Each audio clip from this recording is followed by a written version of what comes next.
एकांत में जब अपने आप को जमाएंगे और भक्ति से मथेंगे तो क्या होगा? सर्वत्र भगवान को देखेगा, सर्वत्र फील करेगा।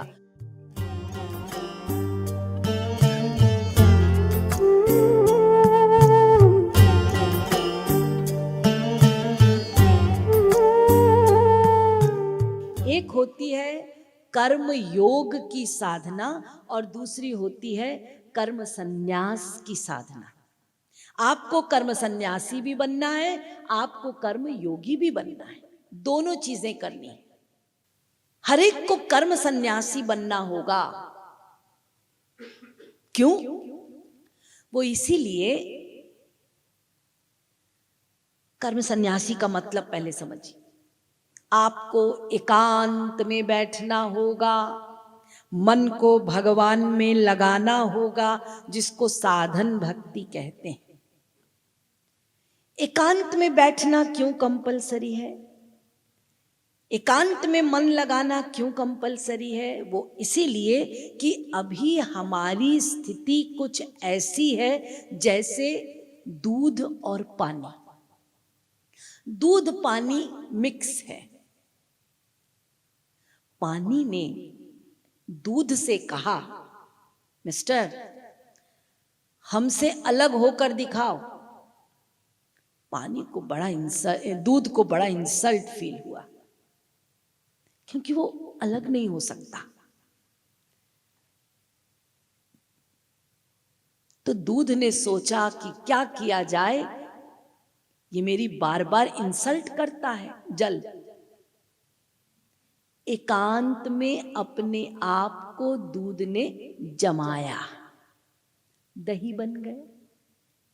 अब दही को मथा, मक्खन बन गया। अब वही मक्खन जल में छोड़ दिया गया और वो मक्खन जल के खोपड़े पे तैर रहा है और जल से कहता है, एक दिन तू मेरी इंसल्ट कर रहा था ना, आज मैं तुझको कहता हूं मुझ में मिलके दिखा। अब वो पानी उस मक्खन में नहीं मिल सकता। ऐसे ही हम और ये माया, ये जल और दूध के समान मिक्स है। हमें अपने आप को एकांत में जमाना होगा। तो एकांत में जब अपने आप को जमाएंगे और भक्ति से मथेंगे तो क्या होगा? मथने पर अंतःकरण शुद्धि होगी, और जब अंतःकरण शुद्ध होगा, हमारा चित्त निर्मल होगा, तो यही निर्मल माखन के समान चित्त इसी संसार में रहे। ये संसार उस चित्त में मिक्स नहीं हो सकता, और ये चित्त शान से इसी संसार में रहकर सिया राम में सब जग जाने। सर्वत्र भगवान को देखेगा, सर्वत्र फील करेगा। कोई संसार निर्मल चित्त को, भगवदीय चिंतन करने वाले चित्त को डिस्टर्ब नहीं कर सकता, हिला नहीं सकता। उसने अपने आप को एकांत में बना लिया है, निर्मित कर लिया मक्खन के समान। इसीलिए हम सब लोगों को अभी एकांत में अपने आप को जमाना कंपलसरी है। इसको कहते हैं कर्म संन्यास की साधना। समस्त संतों ने की है,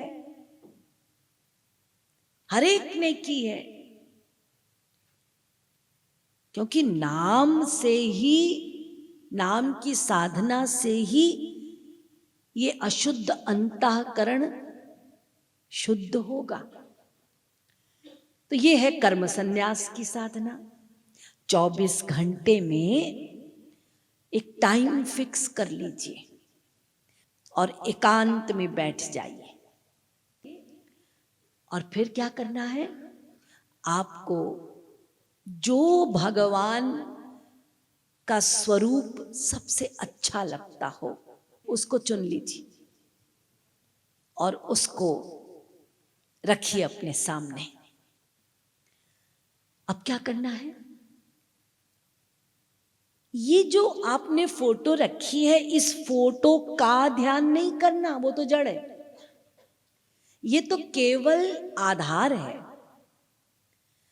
उस फोटो में जो आपके कृष्ण हैं, एक बार उनको देख लीजिए कि मेरे कृष्ण ऐसे दिखते हैं, उनका रूप ऐसा है, और उस रूप को अपने स्मृति पटल में बिठा लीजिए।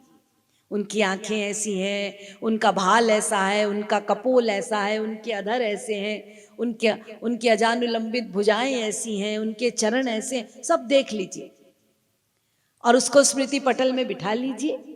और उसके पश्चात जब आप आंख बंद करके रूप ध्यान करें तो वही कृष्ण को वृंदावन में देखिए।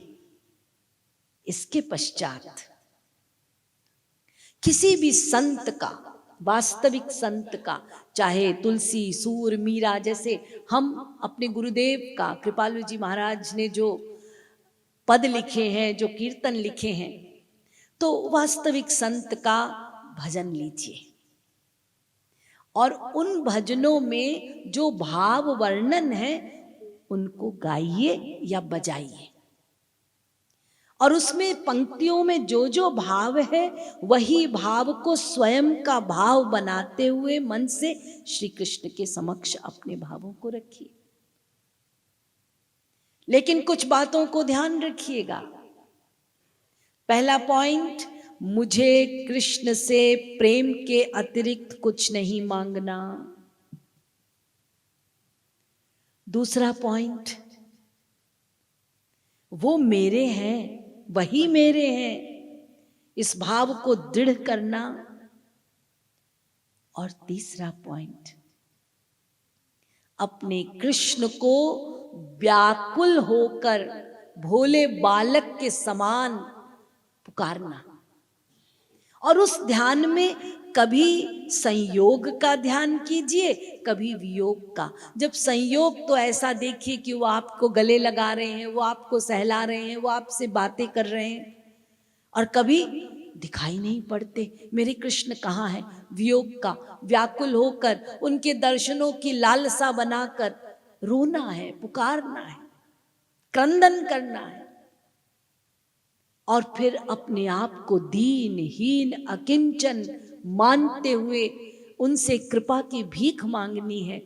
तो क्रंदन करते हुए उनको पुकारना है, उनके रूप का ध्यान करते हुए। तो पहले जब प्रारंभ आप करेंगे तब हम अपने आप को उनके समक्ष विनम्र बनते हुए निवेदन करेंगे। फिर जब वो कृपा करेंगे तो सेकंड स्टेप में वो प्यारे लगने लगेंगे, फिर उनकी हर चीज प्यारी लगने लगेगी। फिर उसके पश्चात अगले स्टेप में उनकी लीलाएं अच्छी लगने लगेंगी। फिर आप अपने आप को उनकी लीला में शामिल करेंगे और उनके साथ लीला में शामिल होकर वो रसपान करेंगे। इस प्रकार से ये ध्यान होता है। तो ये है कर्म संन्यास का रूप ध्यान। एकांत में बैठ के आपको इसको पक्का करना है। इसके पश्चात बाकी समय आप 25 मिनट बैठे, आधा घंटा 30 मिनट बैठे, आधे घंटे बाद अब आप गृहस्थी के कार्य में लगे हैं या आप अपना ऑफिस जा रहे हैं या जो भी कुछ कर रहे हैं, बाकी समय तो आपको संसारी काम करने हैं। तो चूंकि आपने अपने आप को एकांत में जमा लिया, मन श्याम सुंदर में लगा हुआ है, इसीलिए वो इतना दृढ़ हो जाता है कि बाकी समय जब आप संसार में रहते हैं तो ये आपका हेल्पर बन जाता है, सहायक बन जाता है। तो आप संसारी कार्य कर रहे हैं और बीच में थोड़ा सा समय मिलता है तो याद आ जाती है, श्याम सुंदर की याद आ जाती है, वो चिंतन बनता है। या फिर आप यूं कर सकते हैं, आप ऑफिस में बैठे हैं, आपका टेबल है और आप अपना ऑफिस का काम कीजिए और फिक्स कर लीजिए कि हर हाफ एन आवर में मैं अपने श्याम सुंदर को एक बार याद कर लूंगा। जैसे आधे आधे घंटे में लोग घड़ी देखते हैं ना, आदत होती है कुछ लोगों की, घड़ी देखना, तो आप ये कर लीजिए कि मैं हर आधे घंटे में उनको देखूंगा, आप उनको देख रहे हैं। गोपाल बैठे हो ना, हाँ ठीक है बैठे रहो, फिर अपना काम कीजिए। आपको प्यास लगी तो तुरंत आपको याद आएगा मेरे गोपाल को भी प्यास लगी, गोपाल प्यास लगी है, पानी पी लो, फिर उनका प्रसाद आप ले लो। ऑफिस से आप वापस आए, साथ में लेकर आओ। खाना खाने बैठे हो, अपने सामने वाले टेबल कुर्सी पे उनको बिठाओ। भोजन आ रहा है, मनी मन उनको पहले खिलाओ। आपकी जो रोटी आई, एक ग्रास तोड़ा, मनी मन गोपाल को खिलाया, उनका प्रसाद खाओ। यानी जितने आपके कर्म हैं उसको श्याम सुंदर के साथ जोड़ दीजिए। ये शरीर से कुछ नहीं, केवल मन से करना है। इसके बाद आप विश्राम करने जा रहे हैं, सोने जा रहे हैं, अपने सोने वाले स्थान में आप बगल में गोपाल को सुला दीजिए। सारा दिन खूब खेले हो, हमारे साथ ऑफिस भी गए हो, बहुत थक गए हो गए ना गोपाल, चलो हम तुमको थोड़ा सा दबा देते हैं। मन ही मन उनके चरण दबा दीजिए, उनको सहला दीजिए, सुला दीजिए, फिर आप सो जाइए। आप स्नान करने जाते हैं सवेरे, उनको भी अपने साथ स्नान कराइए। बोलिए चलो बाल्टी पकड़ के खड़े रहो, हम पहले तुमको स्नान करा दें फिर हम करेंगे। स्नान करा दिया, गोपाल अब खड़े हो जाओ, अब हम करेंगे स्नान। खड़े हो ना, देखो पानी में छप छप नहीं करना, छींटे पड़ेंगे, फिर गीले हो जाओगे, गंदे हो जाओगे। ये बस मनी मन बातें कीजिए अपने आप को। जैसे आप मन ही मन संसारियों से बातें करते हैं ना, एरिया डाइवर्ट करना है, दैट्स ऑल। उनसे कीजिए। जितना मैक्सिमम टाइम आप अपने मन को उनमें लगा देंगे, उतनी आपकी कमाई हो जाएगी। बाकी आप जितनी देर संसारी काम अपना ड्यूटी कर रहे हैं, कोई मना नहीं करता, आप ड्यूटी कीजिए ना।